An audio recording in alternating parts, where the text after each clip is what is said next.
Hello friends, நேற்று வந்து strawberry cake video போட்டிருந்தோம்.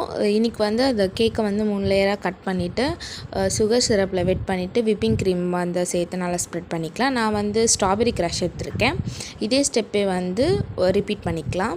இந்த மாதிரி பேக்கிங் ரிலேட்டட்ஸ் வீடியோ வேணும், உங்களுக்கும் பேக்கிங் பிடிக்கணும் ஆனால் கற்றுக்கணும் அப்படின்னா என்னோடய சேனல் நீங்கள் சப்ஸ்கிரைப் பண்ணுங்கள். ஸோ நான் போடுற வீடியோஸ் நீங்கள் பார்த்து பேக்கிங்கும் தெரிஞ்சுக்கலாம்.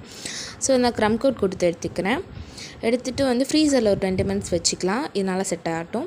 ஏன்னா செட் ஆனால் தான் நம்மளோட அந்த கேக்கோட க்ரம்ஸ்லாம் வராது. ஸோ இப்போ நான் வந்து மெயின் கோட் கொடுத்துக்கிறேன். மெயின் கோட் கொடுத்துட்டோன்னே நான் ஆல்ரெடி வந்து ஒயிட் சாக்லேட்டில் வந்து கனாஷ் செஞ்சு வச்சுருக்கேன். அது கூட வந்து ஸ்ட்ராபெரி மிக்ஸ் சேர்த்து மிக்ஸ் பண்ணால் பிங்க் கலரில் வரும். அது வந்து நம்ம மேலே வந்து ட்ரிப்பிங்ஸாக கொடுத்துருக்கலாம். அதுவும் உங்களுக்கு ரெசிபி வேணும்னா கமெண்ட்ஸில் கேளுங்க, நான் அதை அப்லோட் பண்ணுறேன். ஸோ ஆஸ் யூஷுவல் போல் சோல் டிசைன் போட்டு அப்புறம் ட்ரிப்பிங்ஸை கொடுத்துட்டு ஒரு ஸ்பாக்ஸ் பால் வச்சுட்டு பட்டர்ஃப்ளை வச்சுட்டேன். இந்த வீடியோ பிடிச்சுன்னா லைக் பண்ணுங்கள்.